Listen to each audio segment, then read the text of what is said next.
こんにちは、スイラボです。今回の動画はこちら、Xiaomi のハイエンド級スマホ、Xiaomi 11T Pro の 256GB モデルです。これまでの動画の中でも何度か登場していますが、私は Google 純正のスマホであるこちらの Pixel 5を使っています。Pixel 5はミドルレンジ帯のスマホになりますけれども、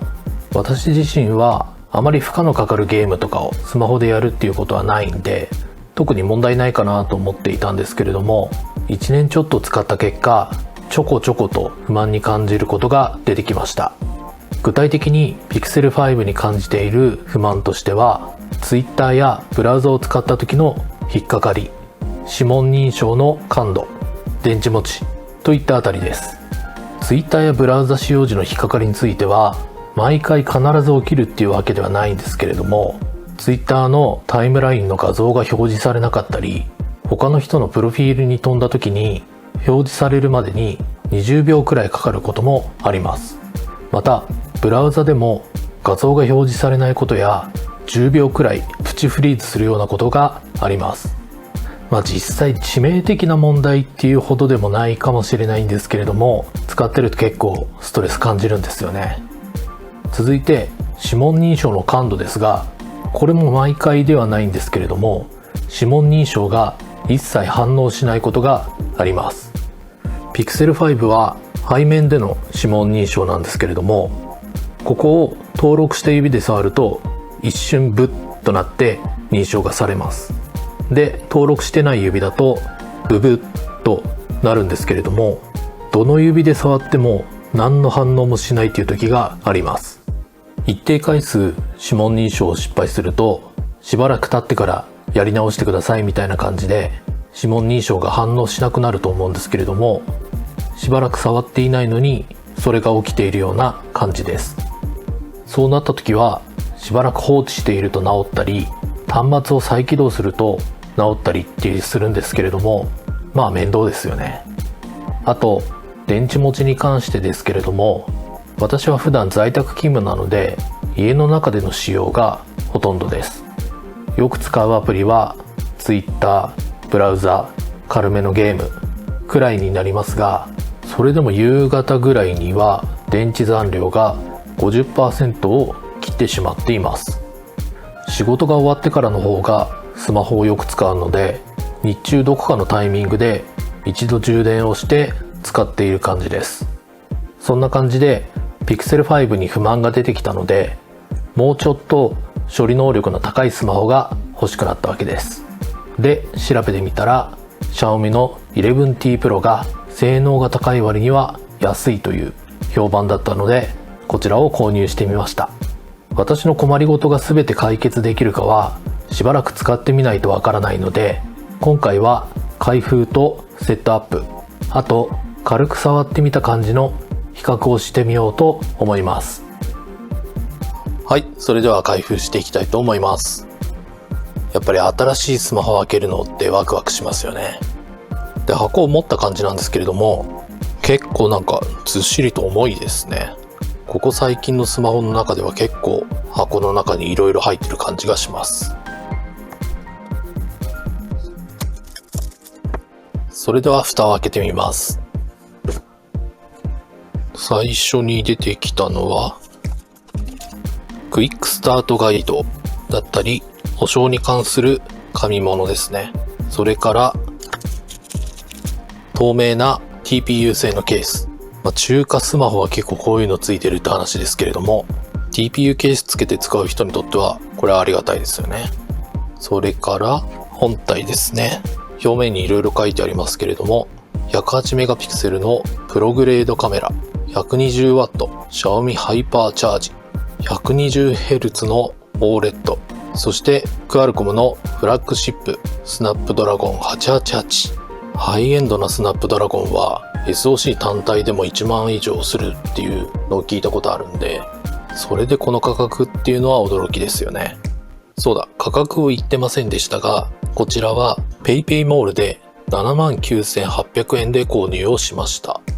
で、ポイントがだいたい 14,000 円ぐらいですかね、ついた感じです。こちらのフィルムも剥がしちゃいましょう。ちなみに本体カラーはムーンライトホワイトになります。ピクセル5と比べると結構大きいですね。大きくてずっしりしてる感じがします。他に箱に入っているのはこれですね。120W の充電器。最近のスマホはそもそも充電器がついているっていうことが少ないですけれども、Xiaomi 11T Pro にはこちらの 120W の充電器が付属しています。充電ポートは一口のみになります。Amazon なんか見てもまだ 120W の充電器自体があんまりないかと思いますけれども、5000円以上はしますよね。もっとかな、7000円ぐらいはするのかな。それが最初からついてるっていうのはすごいありがたいですね。で、120W の充電を使うと Xiaomi 11T Pro がバッテリー残量 0% から 100% まで17分でできるらしいですね。なので多少電池の減り早かったとしても家の中で使う分にはこれで充電することですぐに 100% 近くまで充電できちゃうっていうわけです。これはいいですね。そしてこちらの 120W 充電に対応した USB ケーブルも付属しています。端子が両方ともオレンジになってるんで分かりやすいですね。長さは多分1メートルっていうところですかね。箱に入ってるのは以上ですかね。さっきのケースに SIM カードスロットを開けるためのピンも付属していました。そうだ、最初から保護フィルムが貼られてるっていうのもいいですよね。外観から見ていきますが、ディスプレイは 6.67 インチの有機 EL ディスプレイ。インカメラは上部の真ん中にパンチホールでついてますね。背面にはカメラが3つついてます。1億800万画素の広角カメラ、800万画素の超広角カメラ、そして500万画素のテレマクロカメラがついてます。動画撮影については 4K60fps、4K30fps だけでなく 8K30fps での撮影もできるみたいです。インカメラは 1080p、60fps までの動画撮影になってます。Pixel 5で開封動画撮ってたんですけれども、途中まで撮ったのを見返してみたら音は取れてたんですけれども、なんかほとんど静止画みたいになっちゃってましたね。なのでここからはちょっとカメラを変えて続きをやっていきたいと思います。外観の確認でカメラの確認までしましたけれども、ここにフェリカのマークがあります。なのでお財布携帯にも対応しています。11T Pro の一つ廉価版のモデルで 11T っていうのがあるんですけれども、そちらにはフェリカがついてないみたいです。フェリカ使う場面、自分の場合だとモバイル Suica とか、あとはマイナンバーカードの読み取りなんかもやったりすることがあるんで、やっぱりフェリカはついてた方がいいですね。あとは本体の右側にボリュームキーと指紋認証を兼ねた電源スイッチがあります。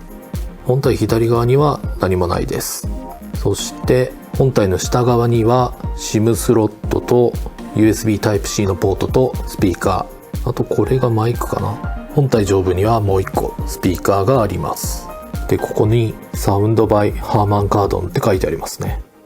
で、ここにあるのが IR ブラスター、赤外線ブラスター。何に使うのかちょっとわかんないですね。後で調べてみます。それでは一通り外観を見てきたので電源を入れたいと思います。電源オン。電源入りましたね。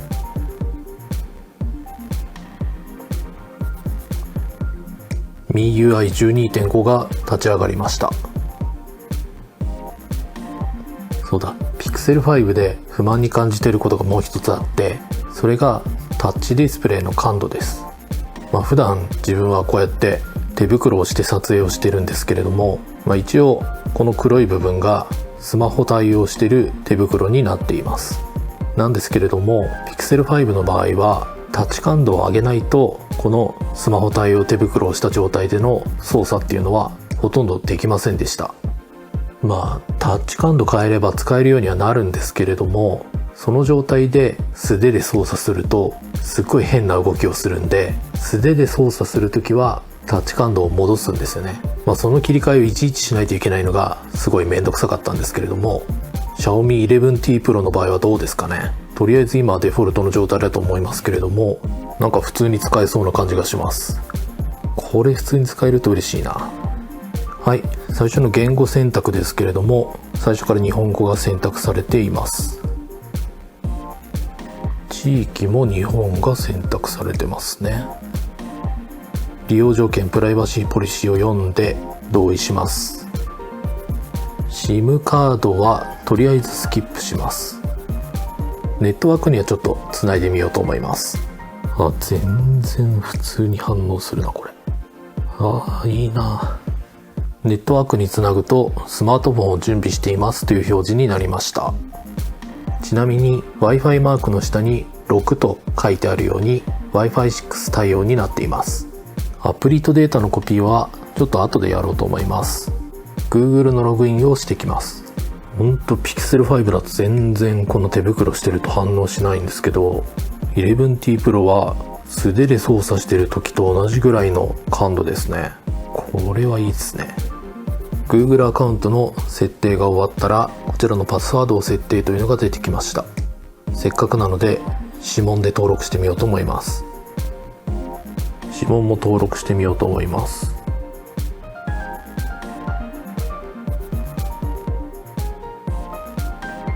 センサーの感度は結構良さそうですね。ランチャーについてはとりあえずアプリドロワーを選んどこうかと思います。これで設定が終わりました。ホーム画面が起動しました。画面も綺麗ですね。プリインストールアプリはこんな感じになってますね。 TikTok とか WPS オフィスとか入ってますけれども、キャリアで売られてる端末に比べたら全然少ない感じですね。上からスワイプするとこんな感じで設定の一部が出てきます。これもね Pixel 5ちょっと面倒だったんですよね。 Pixel 5というか Android 12の問題ですかね。上からやっても出てくるのがこれしかないんですよね。画面の輝度を変えたいときはもう一回やってやっと出てくるっていう感じですね。 11T Pro の方は1回で必要なメニューが出てきます。輝度調整もここでできますね。これもいいですね。でちょっと気になったんですけれども、この一番下ホームボタンとモノルボタン、メニューボタン、これの並びがちょっと違和感があるんですけれども、これは多分設定で変えられるかと思います。設定のどこだろうな。ディスプレイかな。どこだろうな。これどこで変えるんだ。あった。設定のホーム画面、システムナビゲーション、ここでボタンとジェスチャーの切り替えもできますし、この下にミラーボタンっていうのがあって、これが有効になっているんで位置が逆になっちゃってるんですね。これを解除すると左側に戻るボタンが来ました。この方がいいな。あとは設定の常時オンディスプレイとロック画面というところから持ち上げてスリープ解除だったり、ダブルタップしてスリープ解除、または画面をオフにするっていう機能もありますね。これはオンにしとこうかな。そうだ、指紋センサーの感度見てみましょうかね。スリープ状態からせーの、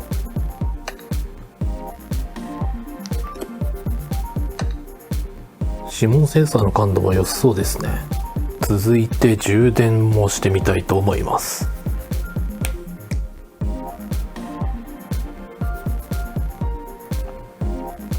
今 74% なんですが 120Wmax で充電されてますね。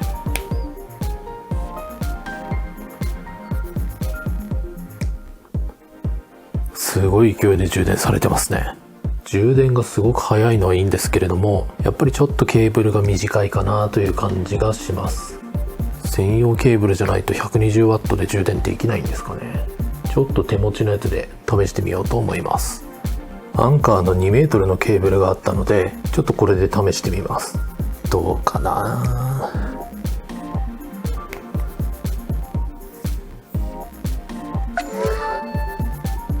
やっぱり 120W での充電できないみたいですね。ターボチャージっていう風になってます。120W に対応したもうちょっと長いケーブルがあったら、ちょっとそれ買って試してみようと思います。続いてハーマンカードン監修の音の方を確認してみようと思います。11T Pro と Pixel 5で同じ音楽を流して確認してみます。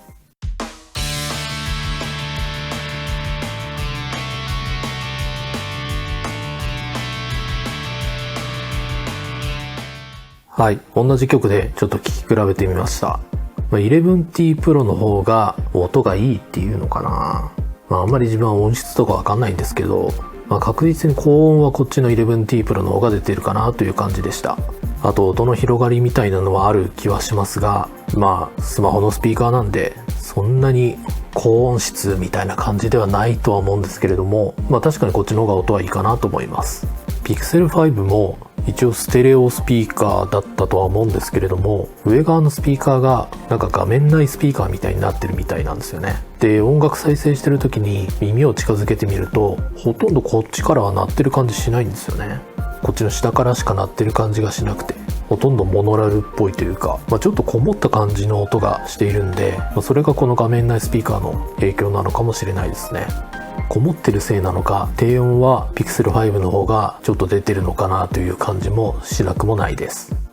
どっちもスマホのスピーカーですからね。あとはカメラとかの比較ですかね。